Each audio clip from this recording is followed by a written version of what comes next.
కష్టాలు వచ్చినప్పుడు, బాధలు వచ్చినప్పుడు ఆనందంగా ఎంచుకోవాలి. నా కొరకు దేవుడు మేలు దాచుంచాడు.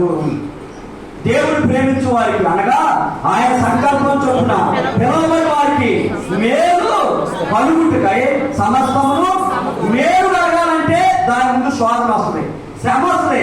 మేలు అని చెప్తాం కానీ 8:26 దాని ముందు శోధన వచ్చిన తర్వాతే మేలు వస్తుంది.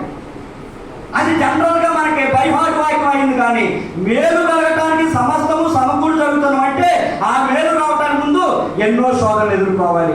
ఈ రోజు ఇప్పుడున్న మీరందరూ కూడా ప్రారంభంలో సరైన బట్టలు లేక, చెప్పులు లేక, సైకిల్ మీద దొక్కుకుంటూ, పిల్లలకి 3 పూటల అన్నం పెట్టలేక, ఎన్నో కష్టాలు పడుకుంటా, సరైన వస్త్రాలు లేకుండా సేవ చేసిన వాళ్ళు ఇక్కడ మన మధ్యలో చాలా మంది ఉన్నారు.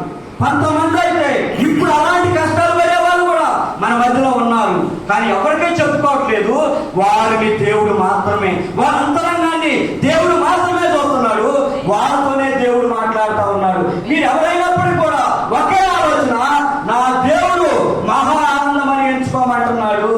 నా దేవుడు ఓర్పుని కొనసాగించమంటున్నాడు. నా దేవుడు నాకు ఒక నిరీక్షణ ఇచ్చాడు, నేను ఆయన కలుసుకుంటాను. దావీదు అంత కష్టం వచ్చినా ఆయన యాటిట్యూడ్ మార్చుకున్నాడు.